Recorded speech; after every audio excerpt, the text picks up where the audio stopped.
A wealthy black man goes undercover as a regular shopper to one of his luxury stores. The location's owner does not recognize the man and makes racist remarks towards the black man. The next day, the owner is shocked when he is called to the company headquarters and sees the black man again.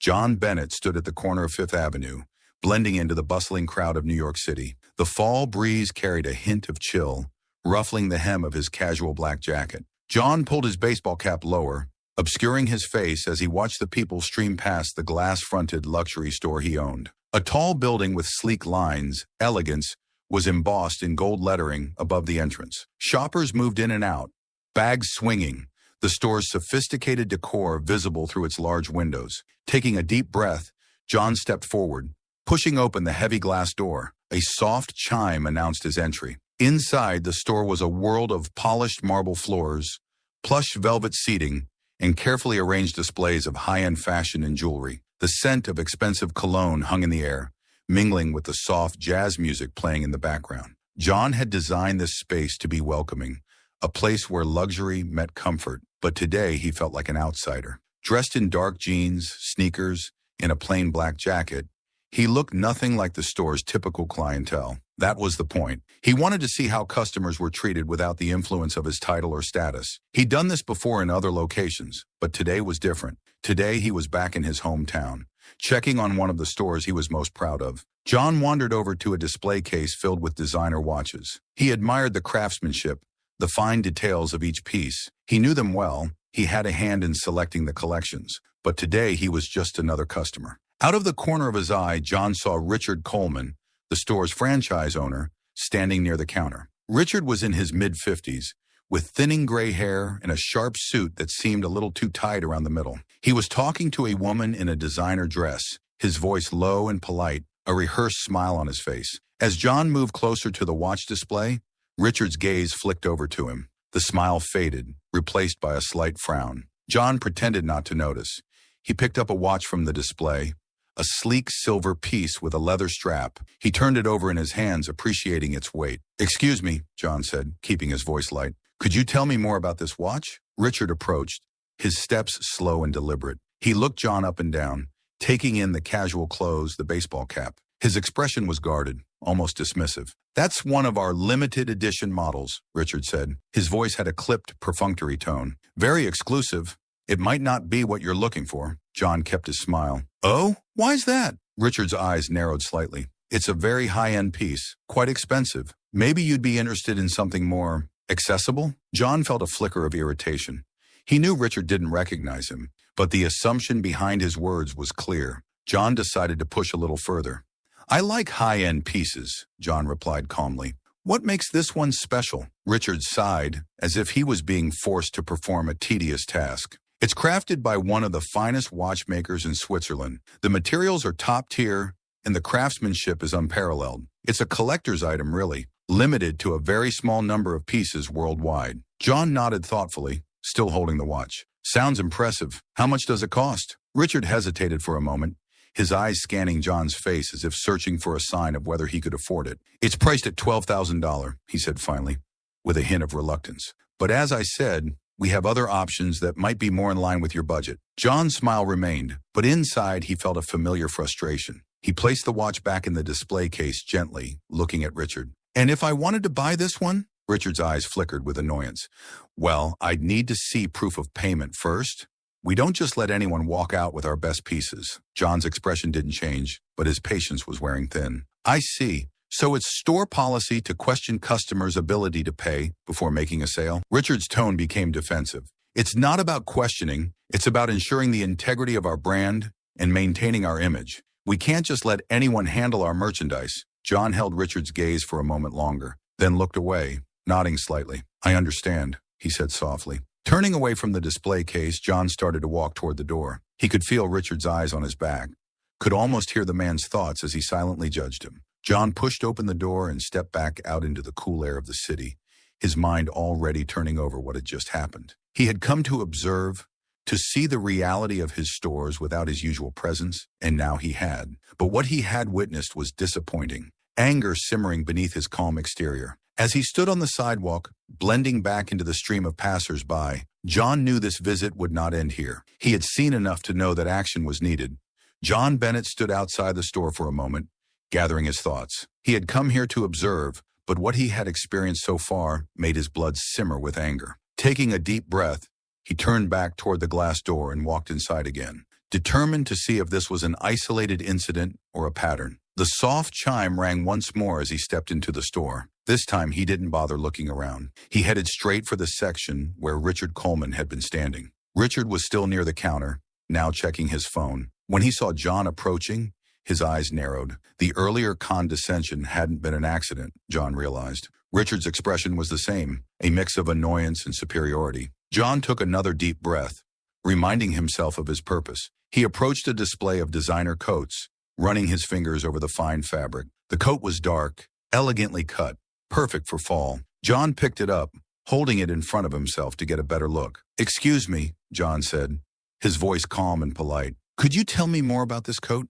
Richard looked up from his phone, eyes flicking from the coat to John's face. He hesitated for a moment, then put his phone away and walked over, the fake smile returning. "That's one of our premium items," Richard said, his tone just as clipped as before. "Italian wool, handcrafted. It's from our latest collection, very exclusive." John nodded, examining the coat. "It's nice. How much is it?" Richard's smile tightened. "It's priced at $2,500, moist," he said, enunciating each word as if explaining to a child. "These are meant for our high-end customers.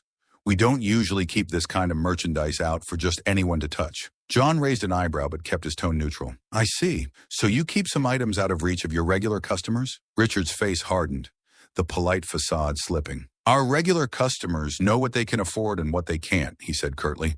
"We cater to a specific clientele here, people who appreciate quality and have the means to purchase it." John placed the coat back on its hanger, taking his time. He felt the frustration rising again, but forced himself to remain calm. "I appreciate quality," he said evenly, "and I think I might be interested in this coat." Richard's eyes flickered with a mix of irritation and disbelief. He took a step closer, lowering his voice as if trying to keep their conversation private. "Look," Richard said, a hint of condescension creeping into his tone. "I don't mean to offend, but perhaps you should look at some of our more affordable options. There's no point wasting time on items that are out of your range." John's patience was thinning rapidly. He met Richard's gaze, his voice firm but controlled. "You don't know what my range is," John replied, "and assuming you do, based on how I look, is not good business practice." Richard's expression tightened further. He looked John up and down, clearly assessing him again. "We have an image to maintain," Richard said slowly, as if speaking to someone who didn't understand the rules. "We can't just have anyone come in and handle our most valuable items. It's about preserving the brand." John held Richard's gaze, his anger now clear in his eyes. "Preserving the brand?" John echoed. "By judging people based on their appearance? That's not how you build loyalty or respect." Richard crossed his arms, his posture stiffening. "Our customers appreciate exclusivity. They don't want to see just anyone in here touching everything. It's about the experience, the environment. It's what sets us apart." John let out a slow breath, his eyes never leaving Richard's. "And you think treating potential customers with disrespect is part of that experience?" Richard shrugged, a smug look crossing his face. "I think I know my customers better than you do. It's my job to protect the integrity of the store." John didn't respond immediately. He looked around the store, taking in the displays, the carefully arranged merchandise, the other customers who were beginning to notice the tension between them. Then he turned back to Richard. "Thank you for your time," John said finally, his voice cool. "I think I've seen everything I need to see." Without waiting for a response, John turned on his heel and walked away, heading for the door. The chime rang softly as he stepped outside, back into the cool air of the city. This time, John didn't linger on the sidewalk. He walked briskly down the street, his mind racing. What he had experienced was unacceptable, not just as a businessman, but as a person who believed in treating others with respect. He had come to see the reality of his store's operations, and now he had. John's jaw clenched as he thought about Richard's condescending tone, his dismissive attitude. This wasn't just about a coat or a watch. It was about the values John had built his company on, values that were clearly not being upheld in the store. As John walked, his anger began to transform into determination. He knew what he needed to do. Today, he had been treated as just another customer, judged by his appearance, dismissed without a second thought. Tomorrow, he would come back, not as John Bennett, the customer, but as John Bennett, the owner, and things were going to change. John spent the night replaying the interactions in his mind, each word from Richard sharpening his resolve. By morning, his frustration had turned into a clear plan. He would return to the store and dig deeper. He wanted to see if Richard's behavior extended beyond his own experience. If Richard treated him this way, how did he treat others? John was determined to find out. Dressed again in his casual attire, jeans, sneakers, and the same black jacket, John walked back into the luxury store. The chime above the door sounded, johnning his arrival.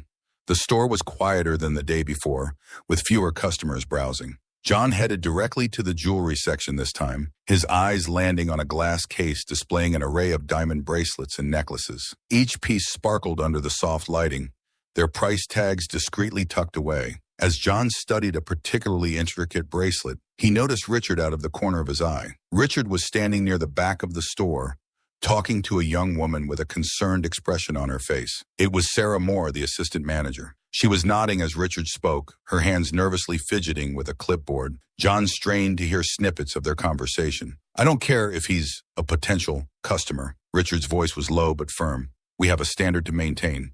Keep an eye on him." Sarah glanced over in John's direction, her face a mixture of worry and sympathy. She caught John's eye briefly before looking away. John pretended not to notice, continuing to look at the jewelry. He knew now that Richard was instructing his staff to be wary of him. The realization solidified John's decision to confront Richard again, but this time he would see how far Richard's biases extended. John selected a diamond necklace, motioning for a sales associate to assist him. A young woman approached, her expression polite but reserved. "Good morning," John said with a warm smile. "Could you tell me more about this necklace?" The sales associate glanced over her shoulder at Richard, who was now watching them closely. She hesitated, then looked back at John. "This is one of our signature pieces," she said quietly. "It's crafted with the finest diamonds and set in platinum. It's priced at $15,000. John nodded appreciatively. "It's beautiful," he said. "Could I take a closer look?" Before the associate could respond, Richard walked over, his expression stern. "Is there a problem here?" Richard asked, directing his question to the associate rather than John. "No problem," John said calmly, stepping in. "I was just asking about this necklace. I'd like to inspect it further." Richard's eyes flashed with irritation. "I don't think that's necessary," he said, his voice laced with condescension. "As I mentioned before, we have other pieces that might be more suitable for you." John kept his gaze steady, refusing to be dismissed. "I'm interested in this one," he said firmly. "I'd like to see how it looks." Richard crossed his arms, his patience clearly wearing thin. "Our policy is to reserve pieces like this for customers who are serious about purchasing. I can't have just anyone trying out our most valuable items." John's calm demeanor slipped, his frustration surfacing. "And what makes you think I'm not serious?" Richard looked John up and down, his sneer unmistakable. "Experience," Richard said coldly. "I know who can afford what. It's my job to protect the integrity of this store and its brand. We have a reputation to uphold." John felt his temper rising, but he kept his voice steady. "And you uphold that reputation by judging people based on how they look? By refusing service to someone because you think they don't belong?" Richard's expression didn't change. "It's not personal. It's business. Our customers expect a certain level of exclusivity. I can't afford to waste time on people who aren't serious buyers." John took a step closer, lowering his voice. "And how many serious buyers have you turned away because you made assumptions? How many people have you disrespected because you decided they didn't fit your idea of a customer?" Richard's jaw tightened. "I run this store the way I see fit," he said sharply.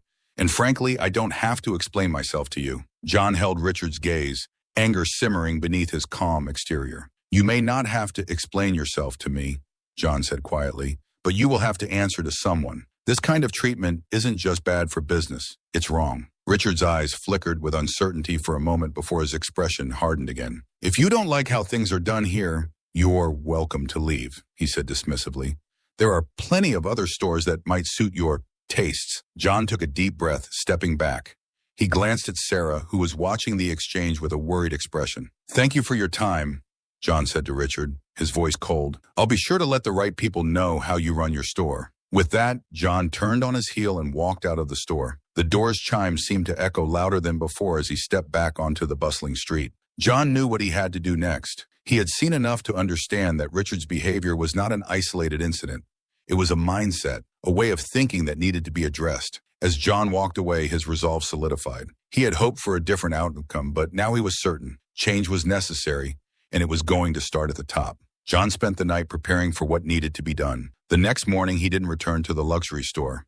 Instead, he headed straight to his company's headquarters, a sleek glass building in Midtown Manhattan. Inside, the atmosphere was one of quiet efficiency, phones ringing softly, employees moving purposefully through the halls. John walked into the executive conference room, a large space with a long, polished table and floor-to-ceiling windows overlooking the city. He took a seat at the head of the table, his expression calm but resolute. John had arranged for Richard Coleman to meet him here, under the pretense of discussing store performance and future goals. John knew this would ensure Richard showed up. John's assistant, Lisa, stood by the door, waiting for Richard to arrive. Soon, Richard entered the room, his usual air of confidence wrapped around him like a cloak. He wore a sharp suit, and his face carried a look of curiosity mixed with a hint of annoyance.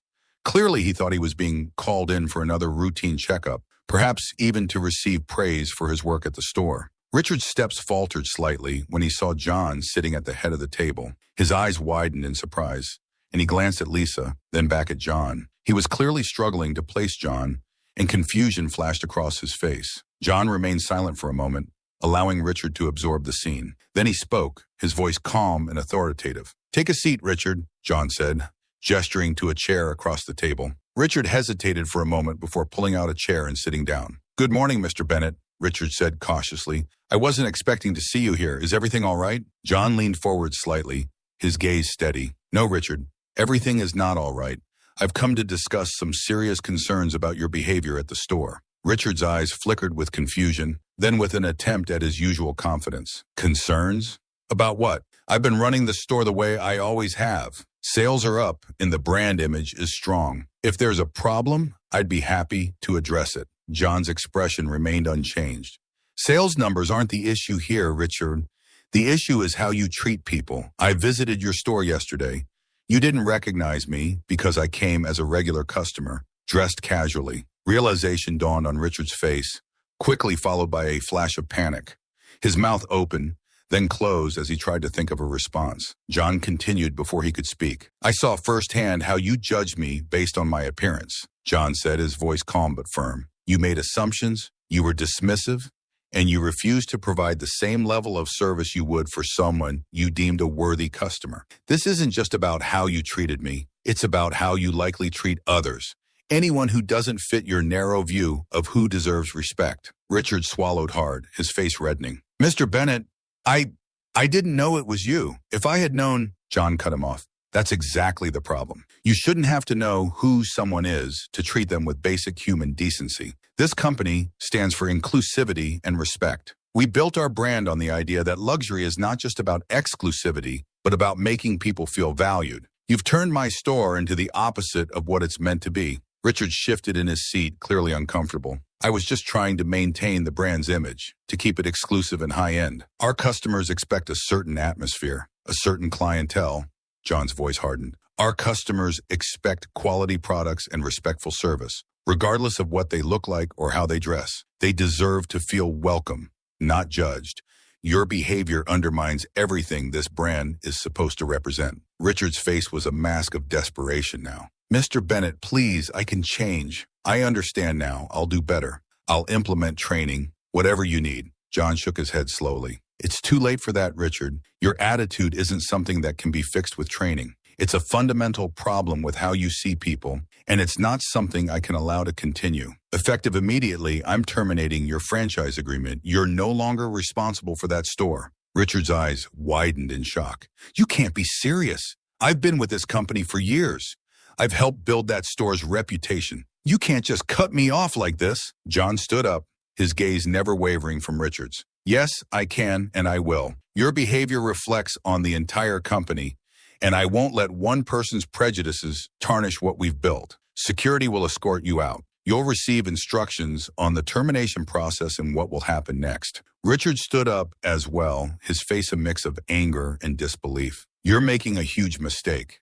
I'm the best manager this company has. You'll regret this." John remained calm, his voice steady. "No, Richard. The mistake was allowing you to stay in a position where you could harm the company's values. I won't regret ensuring that my stores are run by people who understand what this brand truly stands for." Richard stared at John for a moment, then turned abruptly and stormed out of the room, his footsteps echoing down the hallway. John watched him leave, feeling a sense of resolution settle over him. It wasn't just about firing Richard. It was about protecting the integrity of his company and making sure that every customer felt valued and respected. John turned to Lisa, who had watched the entire exchange silently. Make sure Richard is escorted out and that the transition process begins immediately, John said. Lisa nodded. Yes, Mr. Bennett, I'll handle it. John walked over to the window looking out over the city.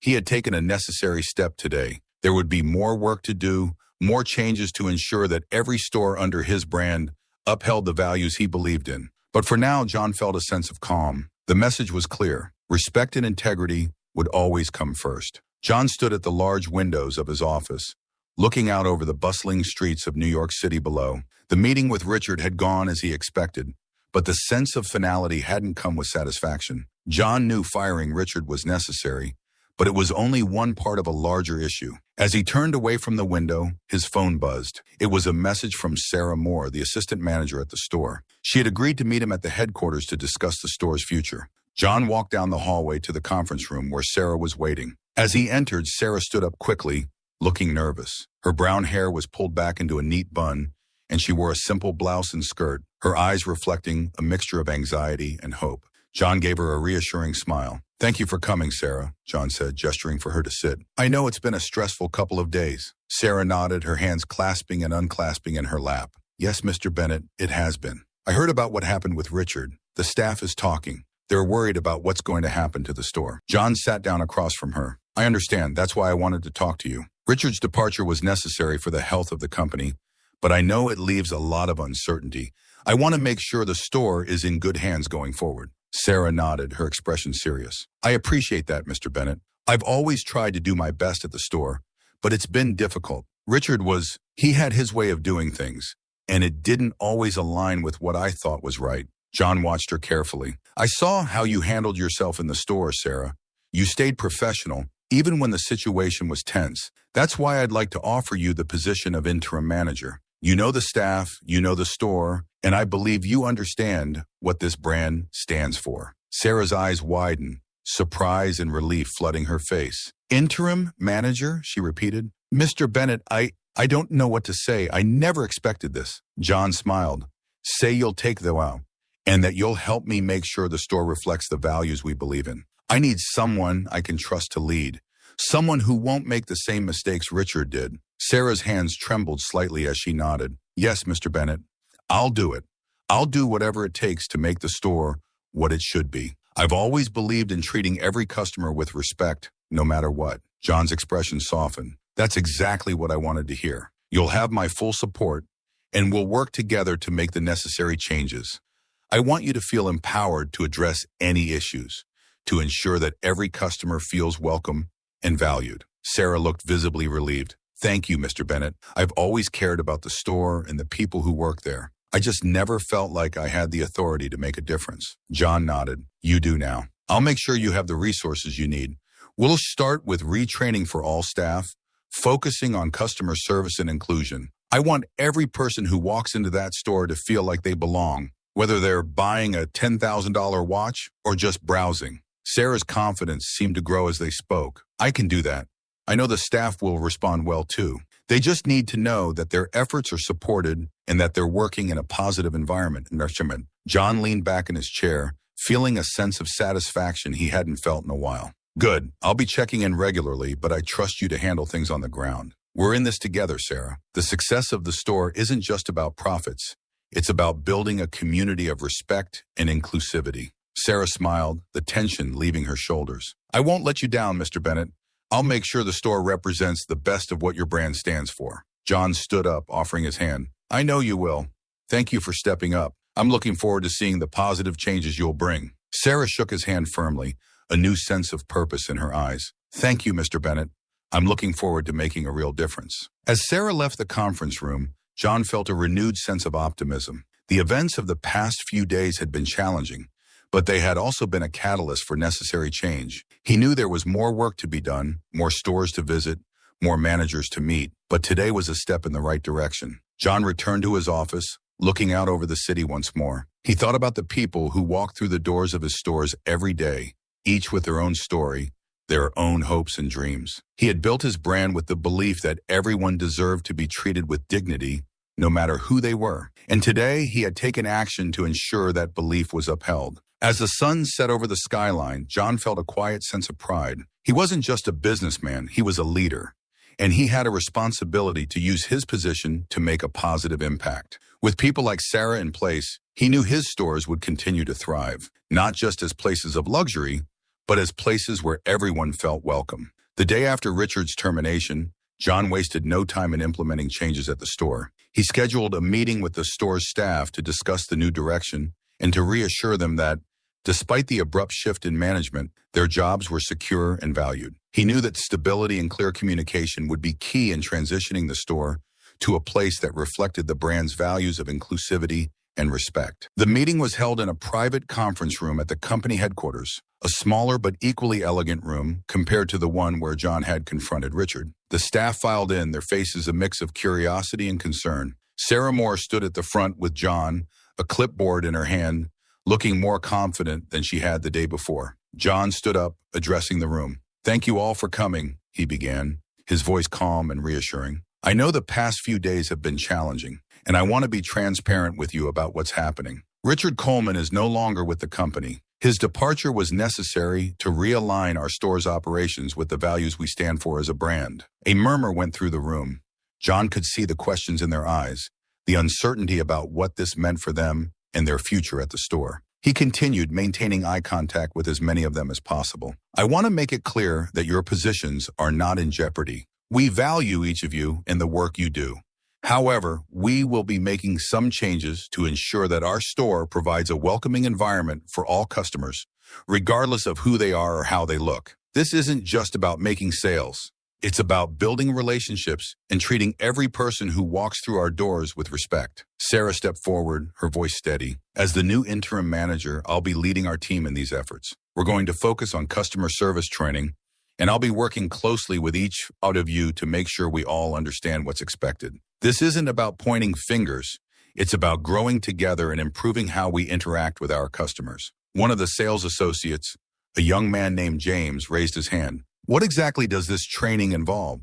he asked. "And how long will it last?" John nodded at Sarah, who answered, "The training will cover everything from how to greet customers to handling sensitive situations. It will include workshops on cultural awareness and inclusivity. The goal is to make sure everyone feels empowered to provide the best possible service. We'll start with a series of short sessions over the next few weeks, and we'll have ongoing training throughout the year." James nodded, seeming to accept the explanation. Another employee, an older woman named Lisa, spoke up. "And what happens if we see behavior that doesn't align with these values? Do we report it directly to you, Sarah?" John interjected. "Yes, you can report any concerns to Sarah, and you can also come directly to me. My door is always open.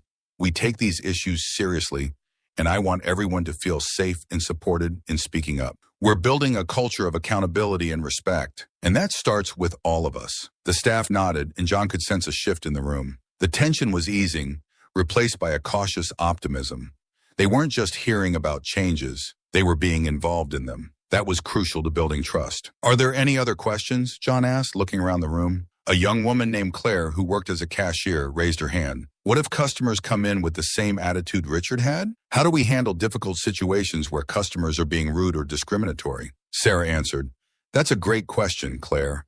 Part of our training will include conflict resolution and de-escalation techniques. If you ever feel uncomfortable or if a customer is behaving inappropriately, don't hesitate to call on a manager. We want you to feel empowered to handle situations professionally, but we're also here to support you." John nodded in agreement. "Remember, you're not alone in this. We're a team, and we'll work together to make sure everyone feels respected, both staff and customers alike." The staff seemed to relax further, reassured by the clear plan and the support being offered. John felt a sense of relief himself. He knew these changes wouldn't solve every problem overnight, but they were a start. The store needed to be a place where everyone felt welcome and valued, and that required a commitment from everyone involved. "Thank you all for your time," John said, wrapping up the meeting. "I'm confident in each of you, and I believe we can make this store a model of what our brand stands for. Let's work together to make that happen." The staff began to file out, some stopping to ask Sarah quick questions, others heading back to their duties with a renewed sense of purpose. John watched them go, feeling hopeful. He had made the right decision in promoting Sarah. She was already showing leadership qualities that Richard had lacked, and her connection with the staff was clear. As the room emptied, John turned to Sarah. "You did well today," he said. "The staff respects you, and they're looking to you for guidance. Keep that momentum going." Sarah smiled, looking both relieved and determined. "Thank you, Mr. Bennett. I won't let you down. I believe we can make a real difference here." John nodded. "I know you will.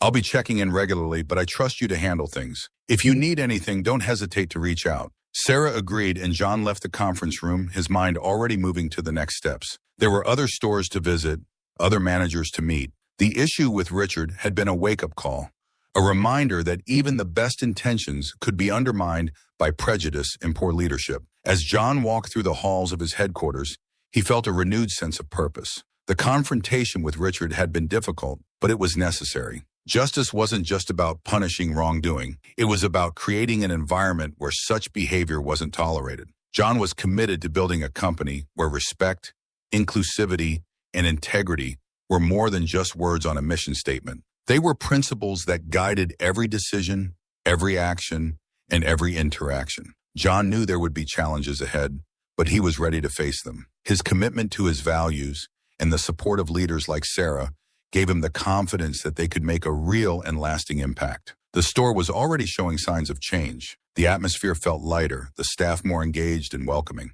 John's decision to make Sarah interim manager had been a good one. She had organized the training sessions efficiently, and the team responded positively, eager to create a more inclusive and respectful environment. John had kept his promise to check in regularly. Today, he decided to make an unannounced visit to see how things were progressing. As he entered the store, the familiar chime above the door sounded, and he was immediately greeted by James, the sales associate who had raised concerns during the staff meeting. "Good morning, Mr. Bennett," James said, smiling warmly. "It's great to see you." "Good morning, James," John replied, shaking his hand. "How's everything going?" James nodded enthusiastically.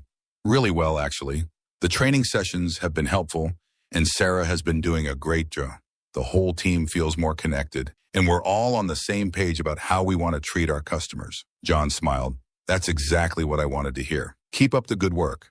I'm proud of how you all have handled this transition." As John moved further into the store, he noticed the customers being greeted warmly, staff members assisting without hesitation, and a general air of positivity. It was a stark contrast to the atmosphere he had encountered during his first visit when Richard was in charge. He felt a sense of satisfaction seeing his vision being realized. John made his way to the back of the store where Sarah was talking to a customer. She glanced up, saw John, and excused herself. "Mr. Bennett, it's good to see you," Sarah said, her expression bright. "You too, Sarah," John said. "I just wanted to stop by and see how things were going. It looks like you've done a fantastic job." Sarah's face lit up with pride. "Thank you, Mr. Bennett.